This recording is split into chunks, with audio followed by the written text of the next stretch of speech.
ariko nyine umuntu avuye ku kazi akabashora kuronka uyo mwanya wa misi yose wo kuja gufata amacupa abiri umugoroba canke 3 eske yobura n'umwanya wo kwiga business model nshasha muri uyo mwanya okay aravuga ati reka kuwa mbere nje gusoma agacupa mvuye ku kazi ariko kuwa kabiri uyu mwanya nogiye reka ndabe n'igindi business model avyumva canke reka ndabe nsome nk'igitabo kanaka conyigisha conyungura ubundi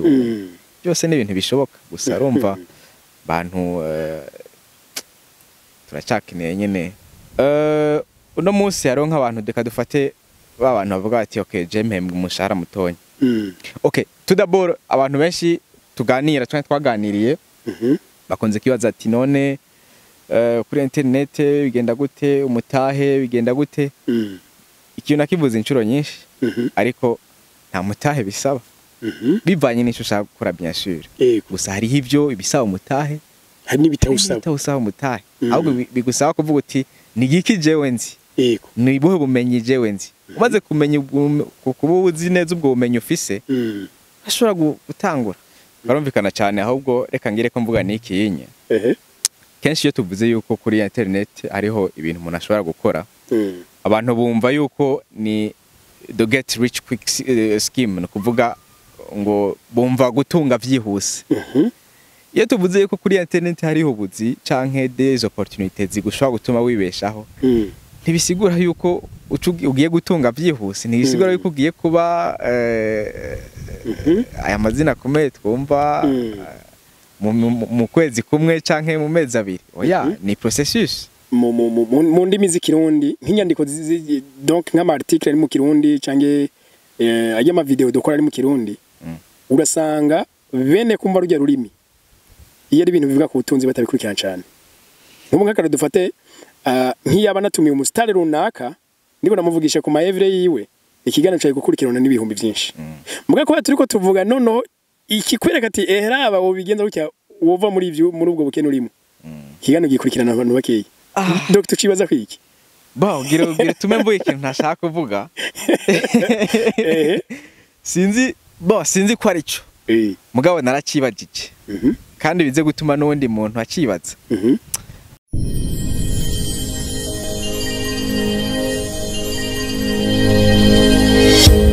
Okay, yes. Reka tubaramutse tubipfuriza amahoro y'Imana n'abantu maze yongereka amagara meza n'amafaranga niwo mudishani matubaye ikaze cyane kuri Agaciro Media tubabwira ati niyo honyene uza ukiga ivyumviro ndema butunzi ugakarisha ubwenge mu bintu bijanye na development ukamenya ama opportunity n'ibindi byinshi no munsi rero ngira ngo ivyo byose mvuze birimo nibyo tugiye kuyaga na Dr. John uno munsi aradukarihiriza ubwenge araduha ivyumviro bireye mu butunzi kandi yaratwereka n'ama opportunity menshi ngaha atukikije twese tugenda turahonyora dufyinako kandi byo twinjiriza inoti Dr. tukipfuriza amahoro amagara meza n'amafaranga murakoze cyane kabisa twe turabipfurije twe umva tuvuga duti gira amahoro amagara meza hacaje k'amafaranga yo kuryosha ibyo na cyane nabyo ni ngombwa urazi ko iyo mbwiye abantu ico kintu je no mu manza by the way iyo mfashe ijambo nuko ndabivuga urumva tugeze ahantu nyene amafaranga urumva utagira amafaranga bari kibazo gikomeye cyane ariko ibaze muri ivyo bintu bitatu abantu bumva amafaranga cyonyene amahoro amagara meza mugabo bumva amafaranga cyonyene mugabo rero birafitaniye isano hujya niyo waze ngo amahoro n'amafaranga hari ukuntu nyene bidatandukanye cyangwa ngo umwese acarabicabuza akabarishashira ku mutima byose birashoboka okay tugohekaze cyane rero kuri Agaciro Media murakoze cyane Dr. John sijambere benshi bamubonye yaramaze kuhaca ndakeka ngira ngo nka gatatu peut-être ko hari ama video magize muri conference twacishije kuri Agaciro Media hariho n'ikiganiro twe twaragiranye muri kumwe na mugenza we Shadow tukibutsa abantu ko uyu no muri We Talk Business ni chaîne na basinga bose na chaîne ya YouTube aho bakunze kwigisha ibintu bya business simbirayo turaza kubashira link yabo muri commentaire muri kurikirane muyaboneshe murahura ubumenyi bwinshi rero Dr. John numwe mu bantu basobanukiwe internet atari mu buryo bwo kuyimenya mu buryo bwo kwinjiza amafaranga Dr. Rico mbeshe Bon, byanka bikunda umuntu aba azi ikintu kimwe canke bibiri kuri ivyo mwavuze. Bidasigura yuko ari ubumenyi buhambaye cyane, ahubwo n'ibintu umuntu wari wese ashobora no kumenya bivanye n'inguvu n'ishaka yabishizemo. Sinzi je ko ndakwigereranije ko kuko je byo nabonye ushoboye uzi naciye mvuga nti kumerwa nireje ntaco nzi. Uyu muntu wese abazi ikintu nyene usanga umuntu ndi muntu atazi. Gucyo Dr. John waraciye mu gihugu c'Ubushinwa, ubanze udukundire mbere ko tugaruka ngaha udushikane mu gihugu c'Ubushinwa aho mwahoze mwiga. Igihugu c'Ubushinwa no munsi ni puissance donc mondiale ikomeye mu by'ubutunzi, muri technology, muri binabiriya byose. Wabonye tufate nkaje ntarajayo cange uri muntu yeka dukurikira atarajayo. Ubushinwa ubu mubwira gute? Rero mu Bushinwa hari ikintu cya mbere nkuze no kubwira abantu. Mbere ndibuka narakivuze no ngaha. Gusa mu Bushinwa cya mbere ni igihugu giteye imbere pe. Ku buryo mbere unashitse ushobora kwibaza yuko baba nko mu 2000 mu Bushinwa hari ikintu cya mbere cyantangaje. Ugishikayo cyane cyane ubwa mbere. Ngishikayo nuko hari ahantu ushobora gusanga hari boutique. Ugasanga hari ibidandazwa byankenega umuntu akenera mu buzima busanzwe, ariko nta mudandaza ariyo. Mugaba habahuguruye. Utiro bigenda gute? Nta basuma biba. Abaciye mu Bushinwa baraza kunyunganira muri commentaire, ariko je kuvyo nabonye peut-être experience z'abantu ziratandukanye, ariko Abashinwa ntibiba pe. Ni kuvuga rero ushitse muri iyo boutique hari ya kintu gikora n'ama paiement en ligne. Ni kuvuga hari ama système de paiement ba developé nyine basanzwe bakoresha. Usanga hari ama QR code. We rero uratora ico kintu ugaskana hamo kigende. Nk'ubu dufate nshaka kwinjira muri magaze dufate danaza nk'ibintu electronique nka telefone. Nkaba notora nka iPhone 17 par exemple. Bon kuri ico ugasanga mugabo jenshi ndi hamake yitagugwa. Bon urumva okay, je kuvyo nabonye par exemple ni nk'aya mabutike asanzwe nk'amaju canke ibintu byo gufungura. Ikindi naco ushobora no kubikora. Bon hariho ico bita ari ibintu bisanga bimeze nk'amafrigo, uravyumva yari ikintu cyo kunywa ugatora mu kigenda. Hari n'andi usanga birangaye aho nyene. Gusa ikintu cya mbere gihambaye no kumenya cuko hari yanye kamera ziri hose. Kamera ziri hose nuko ntibuka neza ama statistique, gusa hari kamera nyinshi pe. Yego. Ku buryo naho wogira ico wiba canke wonona bitokugora, bitobagora kuronka canke kugufata. Rero ico nico kintu nico cya mbere. Mu gikindi naco kiri no mu mico y'Abashinwa. Abashinwa mu mico yabo je kubona abonye benshi every abantu bagumara abantu, gusa Abashinwa mu mico yabo kintu cy'ubujyajya si kinini cyane, kandi kumuri n'abakozi cyane. So rero bidatangaje rero kubona rero yuko n'Imana igumba ibahezagira. Hari inkuru zigeze kuvugwa, ariko je nk'utaba yose ne kuzemeza cyangwa kumvuga n'uriyo yuko bahagaritse Google, barahagarika za WhatsApp, barahagarika zande ngo bikoresheje bobo systeme zabo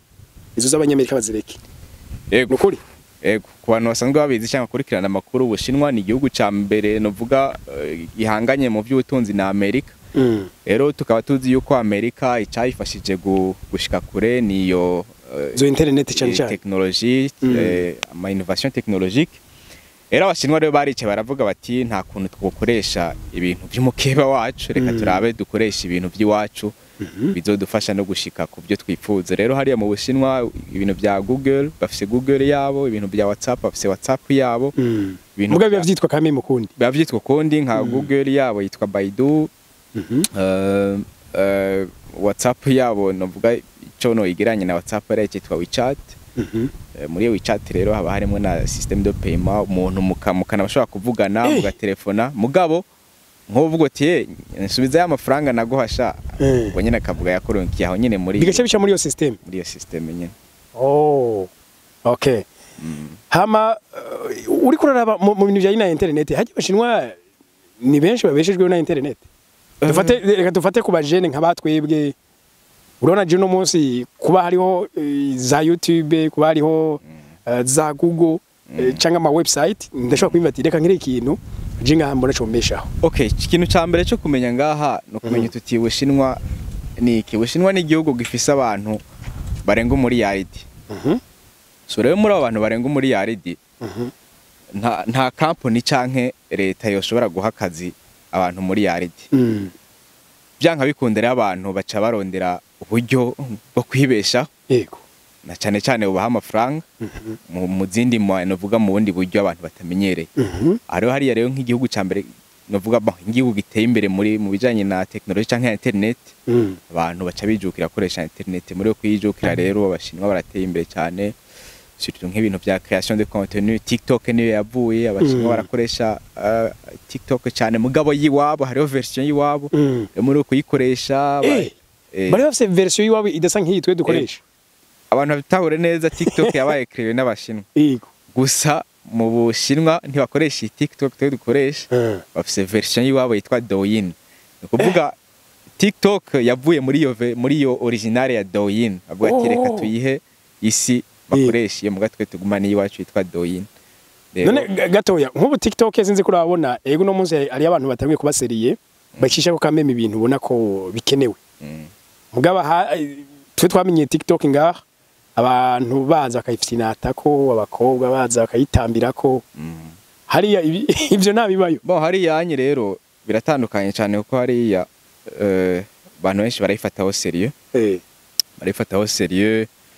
ko hariya n'abantu bari en ligne cyane bakurikira ama live streaming. Kuvuga ibintu byinshi babikoresha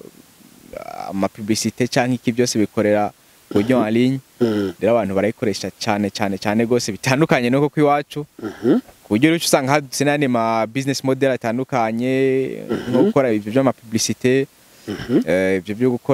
gukorana n'ama company mu ma partenariat atandukanye. Rero usanga biteye imbere cyane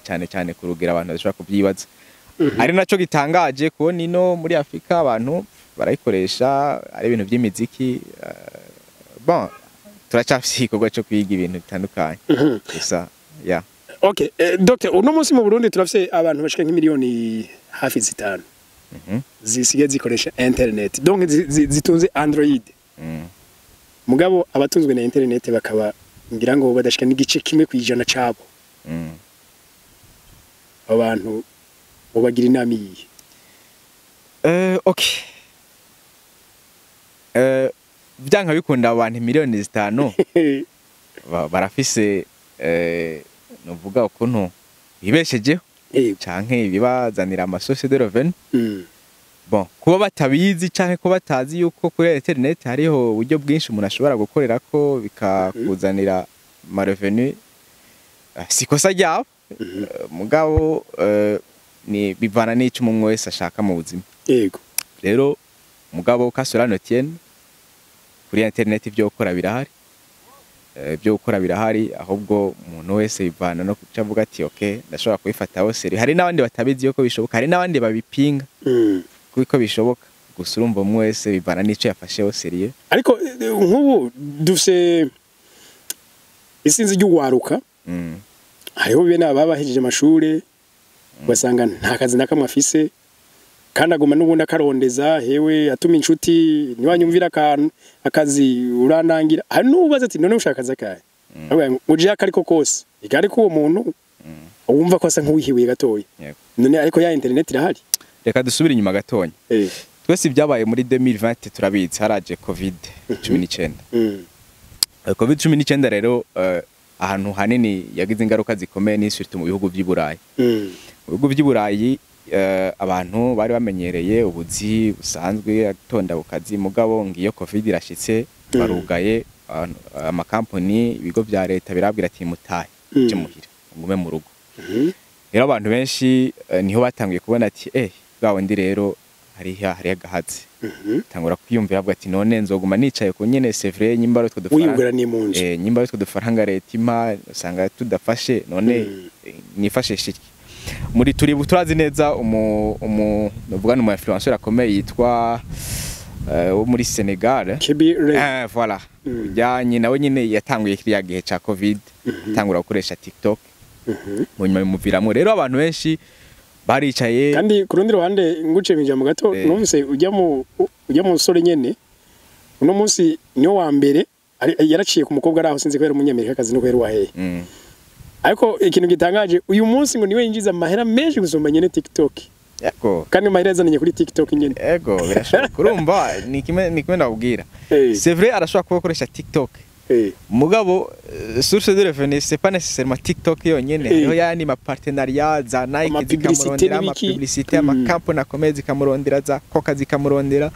kuvuga cyo usanga rero ari ecosystem yagutse ishobora gutuma aronka aya manuza rero nako ndakubwira ati kirege cha covid abantu niho batangiye kubona yuko bategeza gufata aho seriyo internet kuko umwanya munini bamara kuri internet tangura kwiyumvira c'est vrai avant yaho hariho bundi buryo bwinshi bwo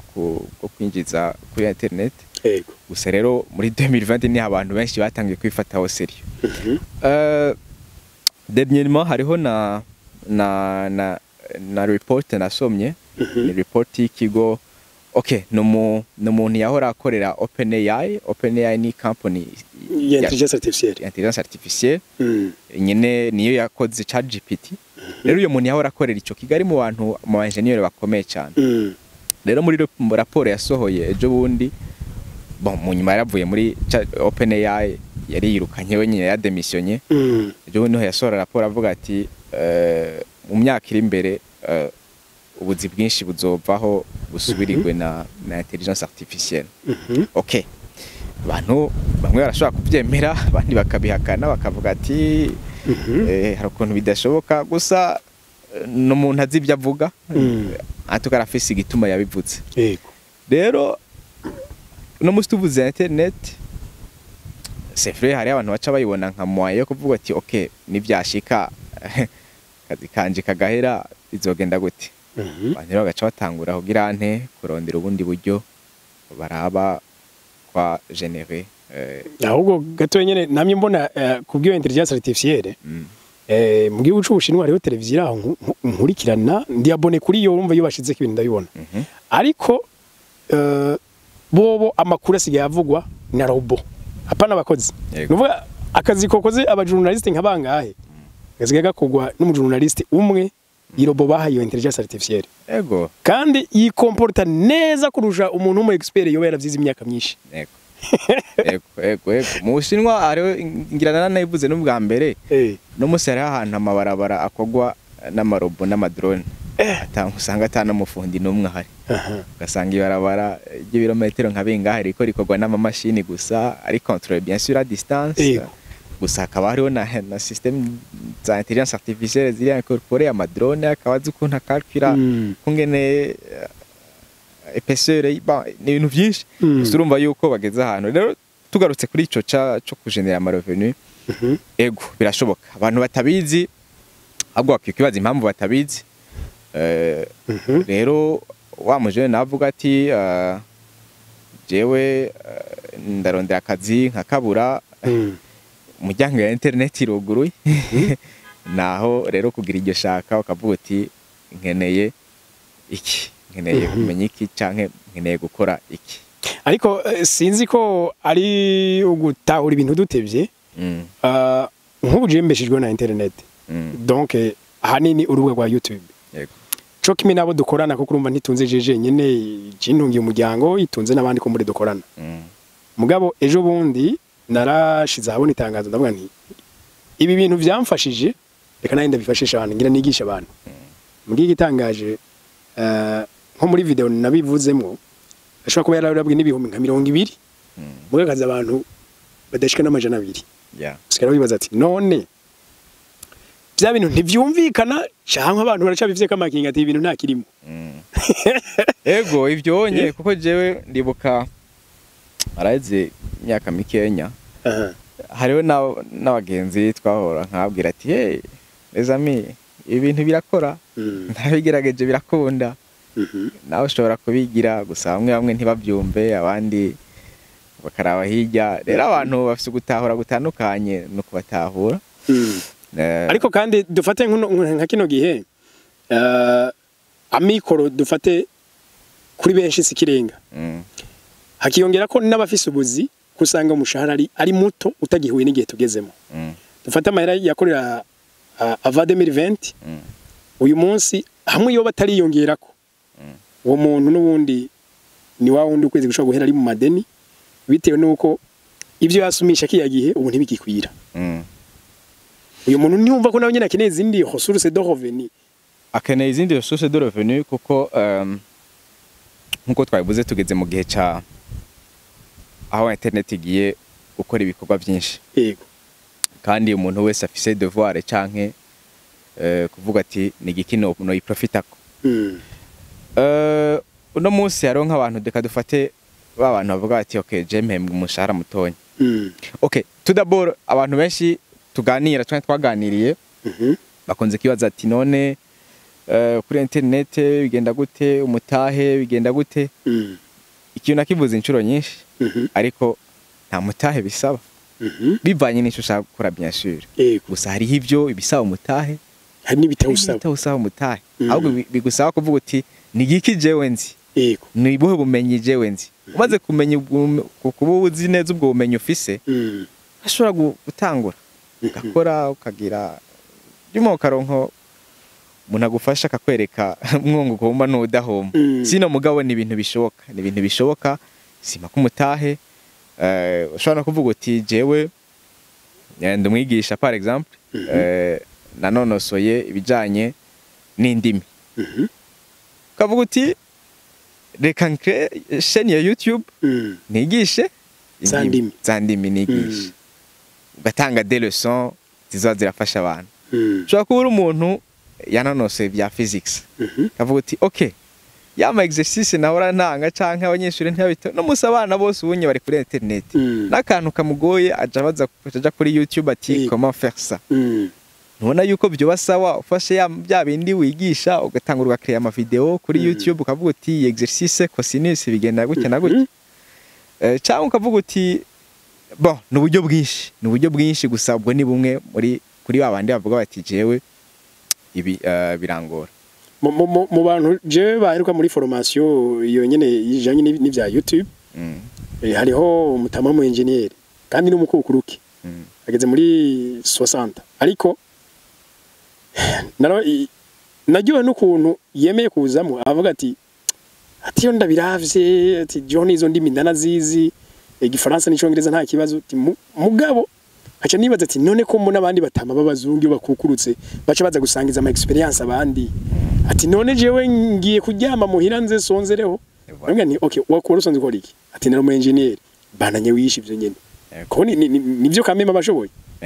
ikibazo doctor nshobora kuyibaza ngira ngo cotera akantu kinzigo umuntu ore wese donc uko je nkunda kwibwira nimba umuntu atarashavuzwa no kuntu abayeho ngira ngo ntazogira n'icahinduye eske abariko badukurikira batwandikire muri commentaire eske uravye kuntu bayeho bihuye n'ubumenyi ufise bihuye n'ama experience ufise wiravye ubumenyi ufise ubona wari kubaho uko nyine ubayeho nimba ari oya kuko ugumaho wantu havi sinzi ko kana kumvikana dogita karumvikana cyane ahubwo reka ngire ko mvuga niki yinye kenshi iyo tuvuze yuko kuri internet hariho ibintu umuntu ashobora gukora abantu bumva yuko ni the get rich quick scheme no kuvuga ngo bumva gutunga vyihuse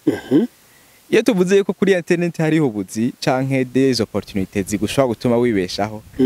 ntibisigura yuko ugiye gutunga vyihuse ntibisigura yuko ugiye kuba aya mazina komeye twumva mu kwezi kumwe canke mu mezi abiri oya ni processus abantu rero ntibumve yuko ngo ndaje kuri internet kuko abantu benshi hari ibintu byagiye biza bihenda abantu no kuvuga abantu barataye nico cizere ndabyumva mugabo wumve yuko ni processus no munsi urashobora kwinjiza $10 ejo kwinjiza 30 ukinjiza 50 no kuvuga bigakura d'une manière bikura bukebuke exponentielle atari byawe no vuga uti ndaje ngo nje ko mukire no soko bigenda so rero ivyo ukora birahari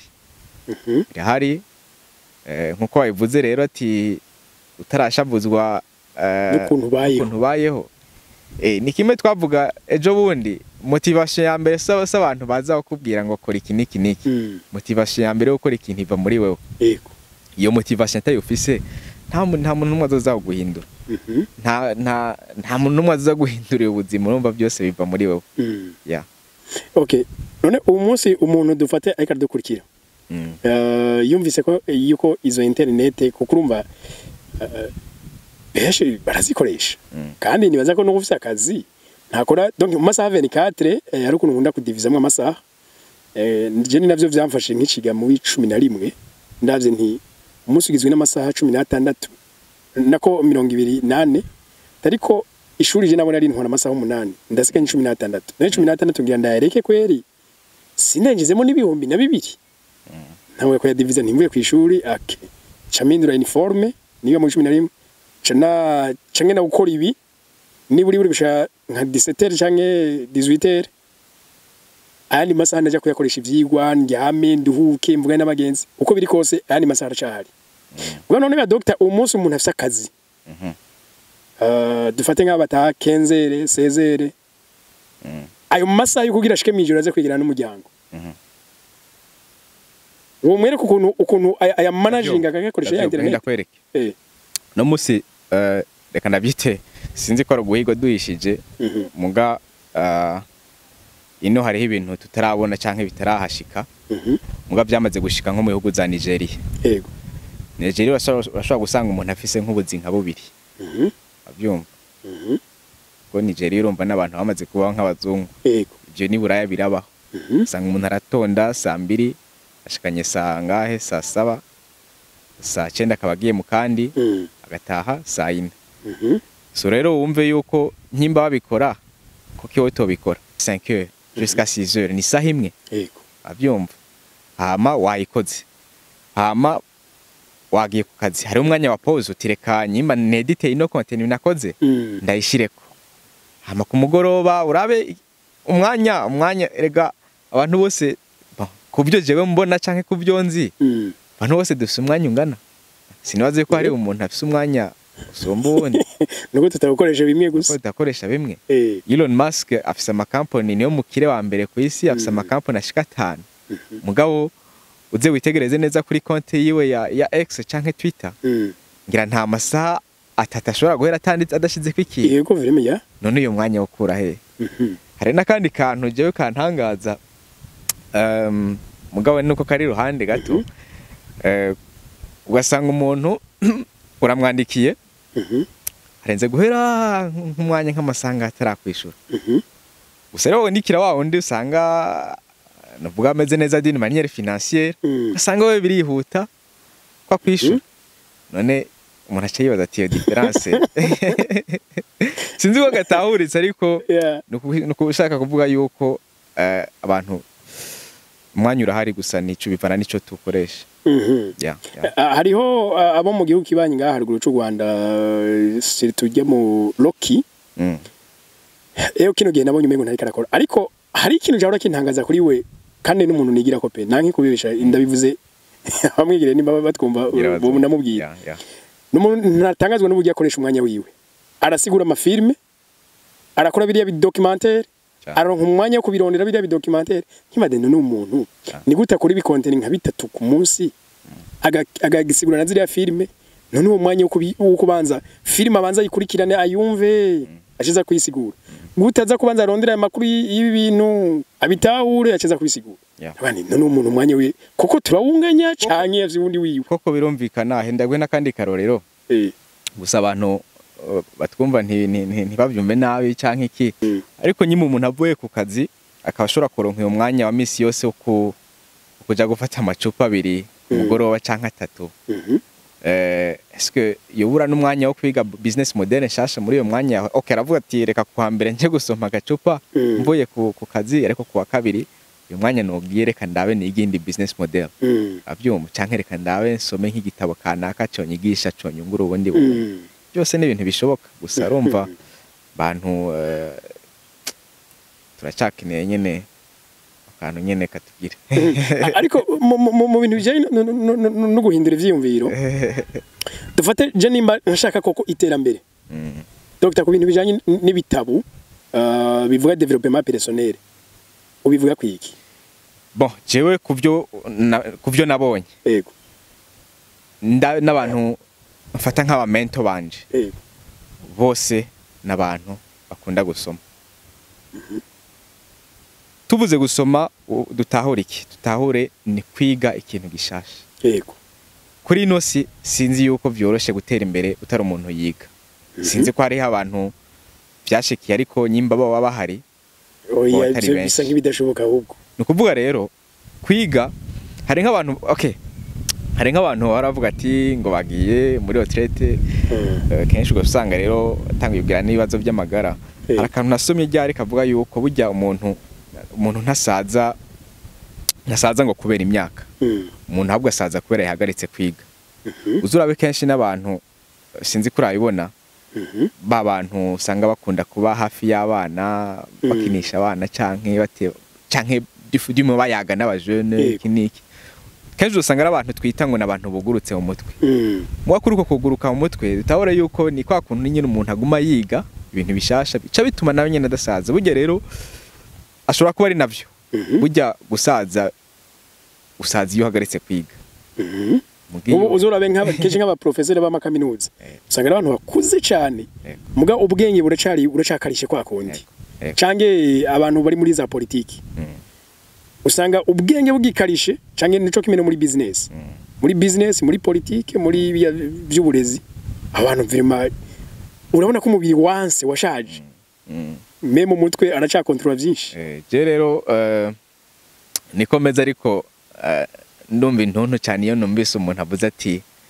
ngo naramaze amashuri mu yandi majambo avuze ati narahejeye kwiga ora umuntu ntaheza kwiga bisigura iki twumve kwiga ni juste kuronka yandi ma information mashasha yego nukuri iyo uhagaritse kuronka yandi ma information mashasha usanga ugize ni ucuguma hahane so kwavasi saba rero yuko gumuronka ama information mashasha ariko nk'ubunye ko ku bintu dufate nimba nifuza gutera imbere mu buvuzi natezo kuba ndiko ndasoma ibitabo n'ubundi bivuga ko kuri development ariko yibanda ku buvuzi cyane nimba nshaka gutera imbere muri vya internet ibi vya internet ngomba kumenya hehe ndabirondera mbwa ngomba kumenya byange bikonde none nk'akarorero nk'umuntu dufate yize informatique muri 90 dufata gacagumana ivyo yize byo muri 90 yego ariko tutabesha nyino munsi ubwomenyi bweyo bujana he bisigura yuko nyimba wize informatique muri 90 bisigura yuko nivyo muri 2025 uteza kubandanya ubyiga yego nyimba warize economy muri 90 economy muri 90 siko yariri hariho ama business model atandukanye hariho ama navuga des modèles financiers zitandukanye nuno musi hari ibindi bintu hariho dotwe navuga ama actif valeur actif atandukanye byose tegeza kwimenya no musi turavuga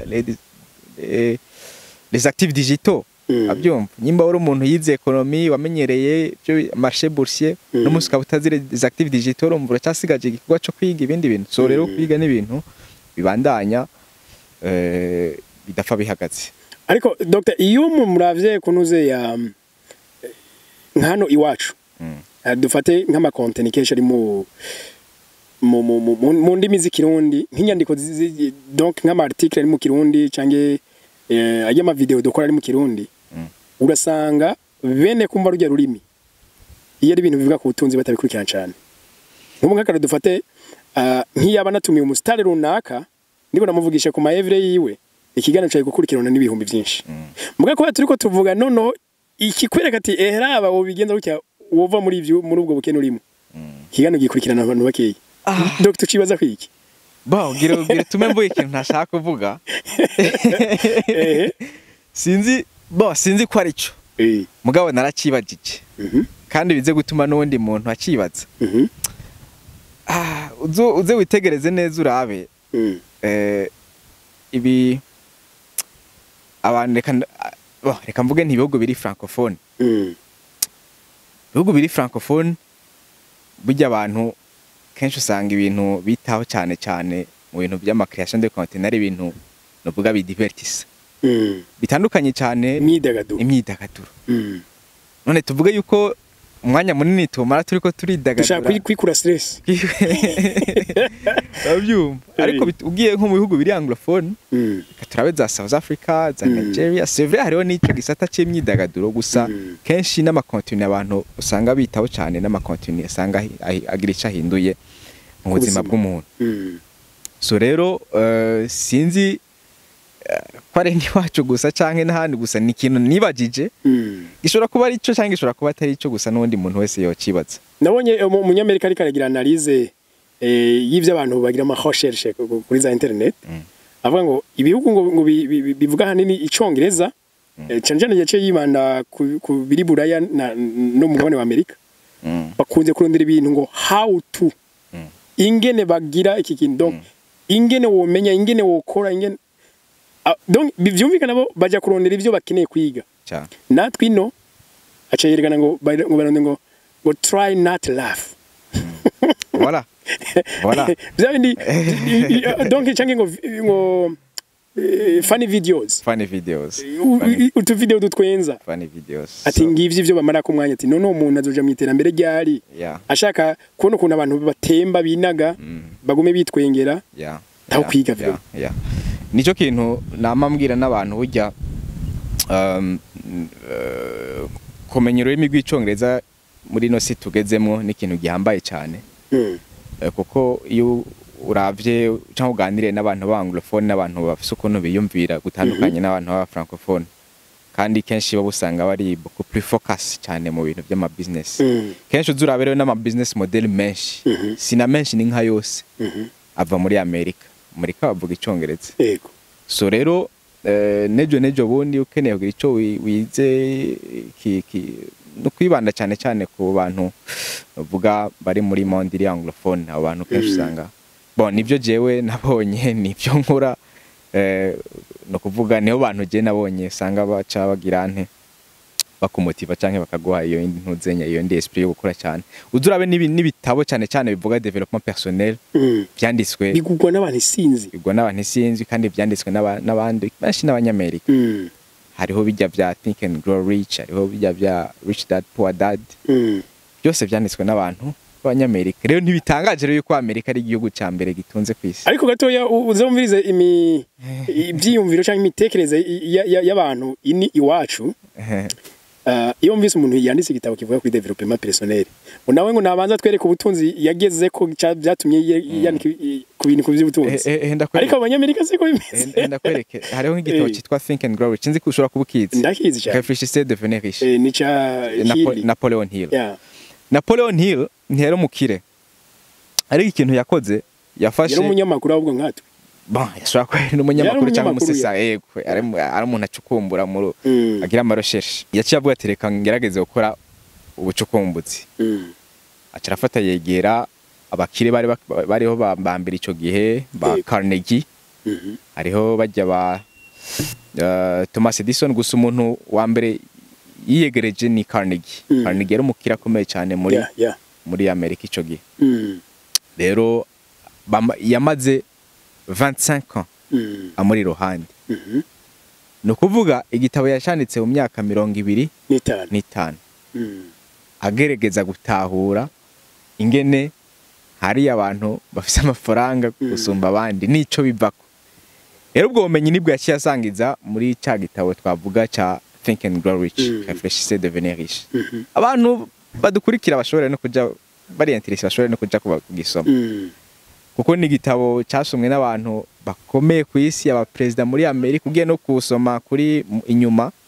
abantu bageze dedicace canke bajya bandika ati igitabo twaragisomye usanga harimo aba president muri Amerika harimo aba senateur harimo na Oprah wa mu milliardaire w'umugore wo muri Amerika nawe nyine yaragisomye arasiga ko message aravuga ati igitabo nivyo so rero ibyo onye twebwe natwe tutigiye kubo byakunze tuzokwigira kuri bande Chadusa turacika intege ngo none yashaka wogirane. Wogirane? Ico wogira kirahari nyene. Izi ngurumva imvugo nziza ziramanga. Ushanga ntako ntagize. Nimba kitakunze ari ukutagize nyene. Peut-être warakoze ivyo washoboye canke ivyo wiyumviriye. Mbwa hari n'ivyo utakoze. Hari n'ivyo utakoze. Dr. Kubw'umwanya reka gato ndagushimire. Ko byo mushe gusangiza abarundi bene wacu. Murakoze cyane. Yeah.